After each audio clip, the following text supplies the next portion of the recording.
Bryan Hayes is the founder and president of ElevateX Sales. His journey embodies the spirit of innovation and adaptability. Bryan shares his story of how he pivoted in his business multiple times before finding success in the commercial real estate marketing space through innovative social media strategies.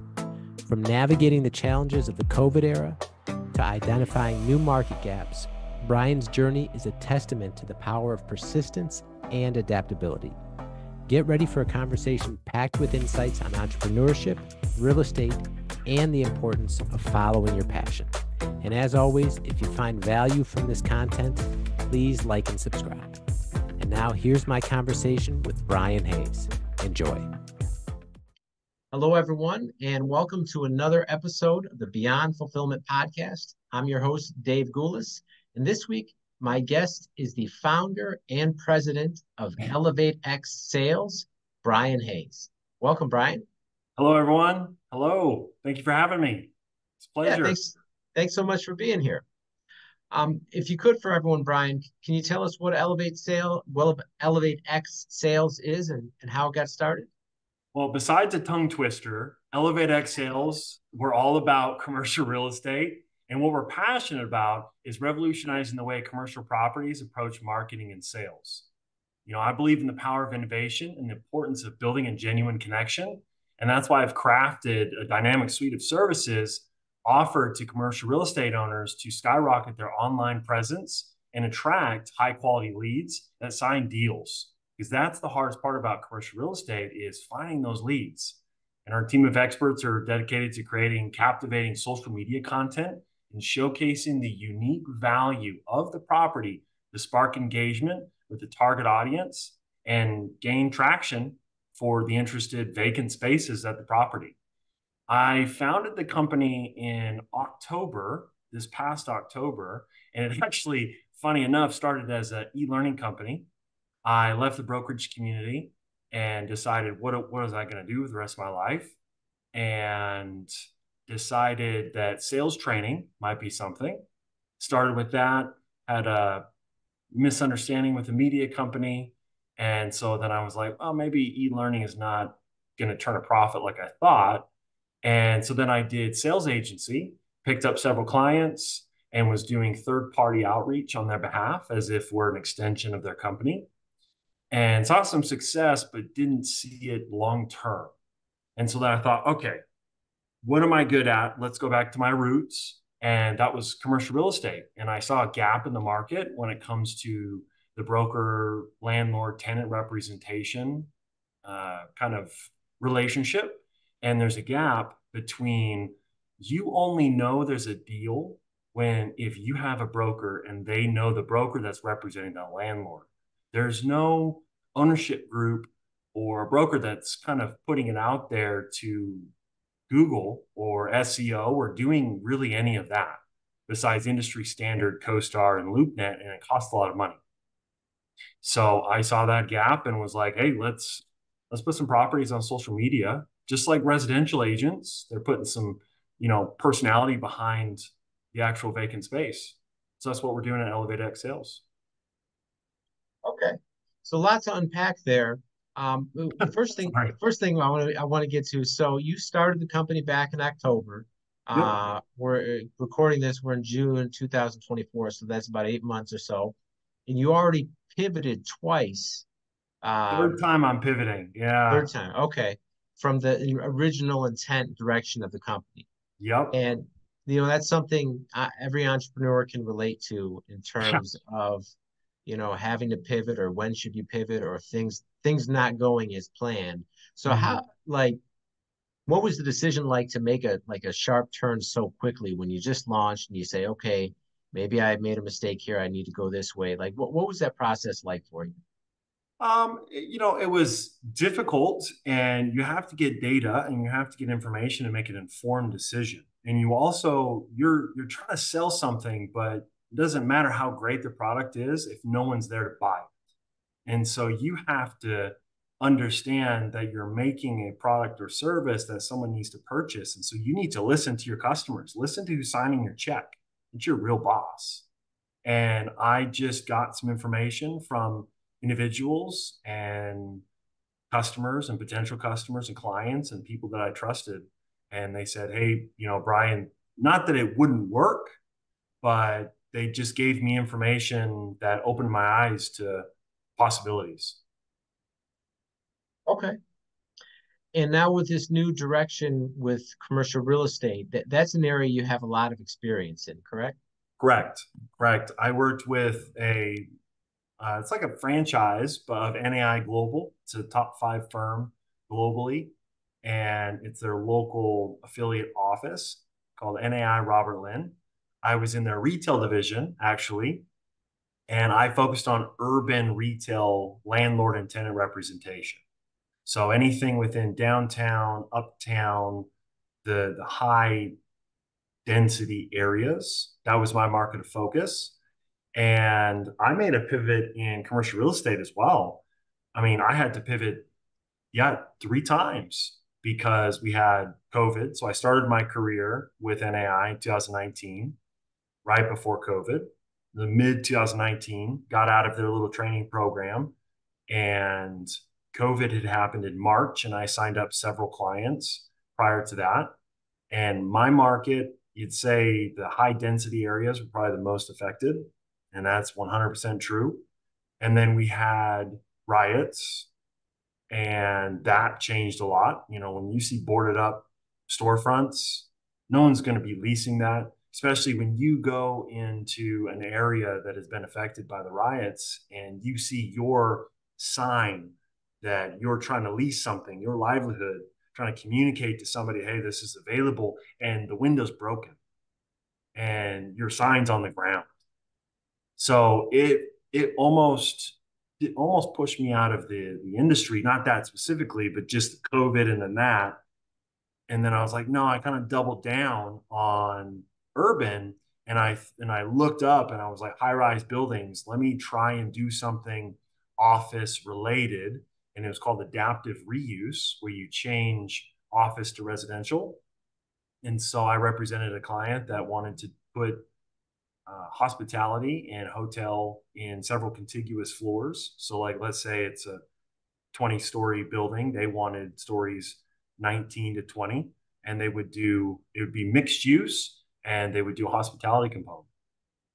So it kind of feed into, let's say, if you have a client coming from out of town, they just stay right upstairs. Wow. Okay. Yeah. So I pivoted to that, and what really got me out of the market was the interest rates. They went up, and people were like, hey, Bryan, this is a great idea. We're trying to do something unique we have hundreds of thousands of square feet available in this property. We'd love to do this deal, but it just doesn't make sense. It doesn't pencil out because interest rates are too high. We didn't get our tax credits that we needed. And so it doesn't make sense. And we're in the red with this deal. Plus my commission, they were like, you're wearing super red. So Okay. it was interesting. So I guess, with all of that, learn to, as an entrepreneur, to pivot and be agile, I guess, and listen to what the market says. Listen to the winds of change. Yeah, it sounds like you had no choice, particularly with Yeah. that type of real estate, starting career. I mean, talk about bad timing, right, with some of those events. Oh Um, yeah. It was great timing. What are you talking about? Character building timing. Whoa. yeah, that's a great way to look at it. Character building. Yes. That's what I say anyway. What I have to say. So, all right, so you pivot again within ElevateX, and you see Mhm. this gap within the real estate commercial market to where, like you said, the hardest part is getting those clients, right? Getting people to get their space rented. What what was it like when you saw that opportunity, and how did you know that was the right time to move on? Oh man, I had so when I was doing the sales agency and I was reaching out on behalf of clients and reaching out on behalf of businesses, I never niched. I didn't have a niche. I don't even know how to say that word, but I didn't focus on a specific industry. I did software as a service. I did financial services. I did a little bit of real estate. I was just kind of all over the map. And everyone said you need to pick something and be good at. You know, it's better to know one thing than know a little bit of a bunch of things. So I wasn't listening to anybody. And then someone told me, Bryan, you need to niche because there is a need. And we kind of got to it together. So it's that open dialogue conversation. And it was somebody I respected. And it was actually on a podcast, believe it or not. It was the pre-interview before a podcast. And he specialized in real estate, but it was mostly residential. So he still had some knowledge of the industry, but he had been in it for 30 years. And he said, Bryan, if you want to do marketing, commercial real estate, if you do what we do in residential, in commercial, that would be great. And it just kind of eye-opening experience. And you're like, oh, he's right. And everyone else was not right, but their presumption of me needing to be specific was correct. So you just have to take the data as it comes and make an informed decision about your future and where you want to go. And ultimately, as a sales agency, setting up meetings, I just didn't see myself doing that long term. I didn't really want to do that long term. It just wasn't, not that it didn't fit my brand, but I just didn't want to continue to do it. So you have to want to do something in order to do it well. And so once we kind of came to that conclusion, I was like, I want to do that. I will put more effort into that than this. Attention manufacturers and e-commerce sellers. Is fulfillment a headache for you? Whether you're fulfilling in-house and you know you need to outsource, or you're with another 3PL, you know you deserve better service. Easy DC 3PL can help. We offer personal service, fast response time, and we're flexible to meet your unique needs. Get in touch today and find out how we can help you. Yeah, and you bring up a great point there too. And especially on the entrepreneurial journey, you know, it takes so much work really to create a result. And, you know, that's one of the things we hear time and time again is that the hardest challenge that many have is sticking with it. And you bring up a great point is when you really find meaning in your work, you enjoy it, you want to do it, that makes it so much easier to put in the necessary effort day in and day out that it's going to take to create something successful. When you want something bad enough, you're willing to suffer for it. And as the sales agency, I was willing to suffer just for the sake of building a business. But you have to get to your core, your why, and who you are and what you want the world to see. When I left commercial real estate, I actually worked at 2 debt collection agencies. And this is kind of what led me to that realization of you got to want to do it and kind of fit your brand. When I left commercial real estate, I was just looking for a salary. I never had a salary. I've been 100% commission my whole career. And I was like, oh, I'm going to try this comfy salary as I lick my wounds and kind of heal from disappointment and with the interest rates changing and not getting deals done. And I had to explain myself, and I didn't want to do that. You know, I would come up to somebody and be like, oh, what do you do for a living? I'm like, oh, I'm in debt collection. They'd be like, Carl, it's okay. I'm not here for you. You know, and I didn't want to say that all the time. And so you really have to find out who you are and be that person. Sorry, my assistant, she's noisy. She runs by. But it has to fit what you want and the perception of what you want other people to see you as. So that's what kind of led me to that understanding of not only do you have to want it, but do you want other people to see that? Is that a reflection of who you are inside? Yeah. Yeah. And that's great self-awareness on your part too, meaning it's not just about the money or anything else per se, but am I really happy doing this? And is this really who I am? Yeah. Okay. Yeah. Collection definitely wasn't me. Okay, and then since you started this new direction with ElevateX, what's that process been like with the clients you've been working on and the new direction with the social media? It's been well received. I've already signed up, and the pivot happened just over a month ago. And it takes some time to kind of get your ducks in a row. And like I'm currently I have a team designing my new website and thinking about the messaging and putting in the infrastructure to support like your CRM program, your offerings. Like, what are you selling? What are you offering in of value to these new customers of yours? So you have to kind of get all your ducks in a row before you just trot out. And I mean, that's like how I do it. I don't want to have everything perfect, but they at least need to be organized. And so I've got that organized, and I called in a few favors from some old real estate clients. So that was good.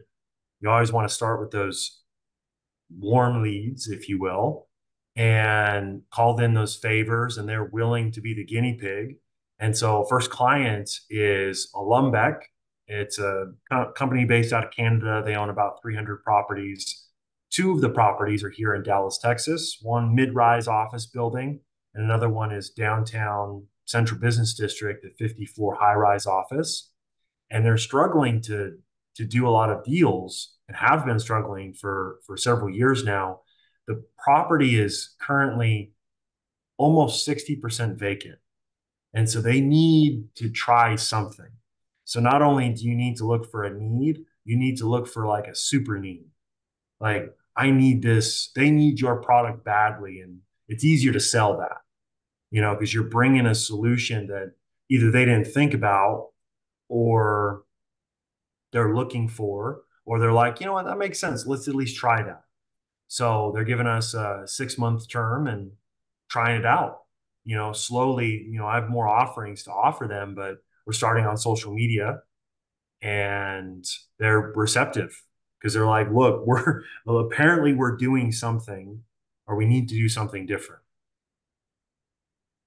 Yeah, and particularly in the office market of commercial real estate, right? It's really taken a beating in recent years, and the projections and everything you hear about the debt maturity coming up Yeah. does not paint a pretty picture. I mean, being that you've been involved in this market for so long, what do you see as the outlook, short term Short for office real term estate? for office, they need to be entrepreneurial, and they need to be innovative, because one whole office building where it's just a bunch of office is not, in my perception, is not going to work long term. It needs to be turned to mixed use. So my last year of commercial real estate, before I left the brokerage, I was trying to do the adaptive reuse and change it from strictly office with a little bit of retail on the ground floor to mixed use. So you can have residential, hotel operation, office, co-working, as well as retail. So mixed use, if you look at all of the new development that's going around, it is mixed use. They're putting a little office, a little retail, and a little bit of apartments. So you have to really almost spread your risk, I guess it would be, hedge your bet. Hey, if office is doing well, I can make money on my other square footage with residential or hotel, and I have a great operator there. So it's just finding those good relationships and the win-win scenarios, and where, hey, we will both want to be successful in this direction. We like the building, we like the area, and we want to work together. So you have to find good tenants too. So mixed use is going to be a big thing for the future. You'll see it a lot more. And when you're talking to landlords per se about that potential option, like let's say they have all office and it's high percentage of vacancy, right? And they're struggling. I mean, what's Mhm. that conversation like? Because clearly there's a cost to adapt that. It's a Um, big cost. It's like almost $100 a square foot. So the one property that the client that I was representing was a hospitality group. and they wanted about 100,000 square feet to put about 100 and so multi-family type kind of Airbnb style hotel. So it's not just a single bed; it could be a single bed and a little kitchenette, but short term stay. It was tens of millions of dollars, and they're like, well, that's hard to get from the bank because they're going to finance it. They're not just going to pull it out of their checking account. So they need to get the bank on board. They're receptive to it. They know they need to do something different, but it's the business model behind it. And a lot of times they're just scared, not scared, but change is difficult. And time tested strategies is what real estate's all about. Conservative. I know there's minimal risk because it's worked for so many years. So it's changing that. It's like turning a big boat. It's hard to turn a big boat, especially high rise office. Where do you see the biggest opportunities uh, in the next year or two, whether it's for landlords or for entrepreneurs who are going to be leasing that space? Uh, in an urban environment or just in general, commercial? Just commercial in general. Industrial warehouse space is building everywhere. If trajectory goes and if things go the way that I think they're going to go in November, a lot of manufacturing will come here. A lot of opportunities and jobs will come, and that is needed with the industrial portion of our cities. And so a lot of institutional owners are actually focusing on that. Specifically, this owner that I represent, they don't only own office.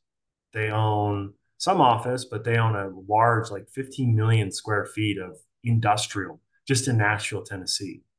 And that's kind of keeping their whole thing afloat. And AI Robert Lynn is an industrial brokerage. Historically, it's how it started. It has had a retail division, and that division is holding up the rest of the company because it's just very successful. And it's time tested, it's proven, it's less per square footage because the infrastructure is, in my opinion, depending on the type of industrial, is just cheaper. You're not living there. So it's just different. And time tested, if you're trying to invest and someone brings you an industrial opportunity, you should invest or sign a lease. Okay. And with ElevateX, and clearly you're just starting out in this new direction, do you plan to focus on any specific area of commercial? Like I know you talked about the upside of industrial, but what's your plan of focus for the rest of the year I and want to beyond? start where the need is greatest, but I want to be able to represent just commercial as a whole. So if you have an industrial park and you need some flair to get something leased and get a big tenant, because a lot of people are looking for, it's always cliche to say this, but the vibe. And you're trying to not only attract a tenant, but you're trying to help that tenant attract employees. And so you need to have some cool branding behind your property. And that's what I want to bring to commercial real estate. Instead of just focusing on the numbers and it's just for the C-suite, let's get your employees keyed in on this space because either they're relocating or they're moving, they're expanding, and you have to have the amenities and the feel and the location that those employees want. That employees might as well not even lease the space. So everyone has to kind of agree and like it, in my opinion. So if you have a good co-tenancy with other tenants that are not like-minded, but like the same things, the same amenities, and the same space and the same environment, it makes for a better all-around stay as a tenant. All So if right. you think of it like that, especially if you're looking for a new space to expand your business, and it's a warehouse space. Think of the amenities. Think of your employees. What are they going to think? If you want to retain them, you got to think what they think. That's good advice. Yeah. All right. And then Bryan, if people want to get in touch with you and learn more about ElevateX and how it can potentially help them, what's the best way people can reach out to you? Yes. The best way, I would say, send me an email. That is Bryan with a Y at elevatexsales.com. Best number would be 972-399-6448. And website, like I mentioned earlier, is being updated. So don't judge. It's not up yet, but it will be there in the coming weeks. And you're going to really like the offerings that we're putting together for any commercial real estate owner. All right. And we'll link all that in the show notes for everyone. Yes. Of Bryan, thank you so much for being here. Appreciate you taking the time. course. Thank you for having me. It's a great conversation. I hope I didn't talk too much. No, it was great. And that is all the time we have for now. We will see you next time.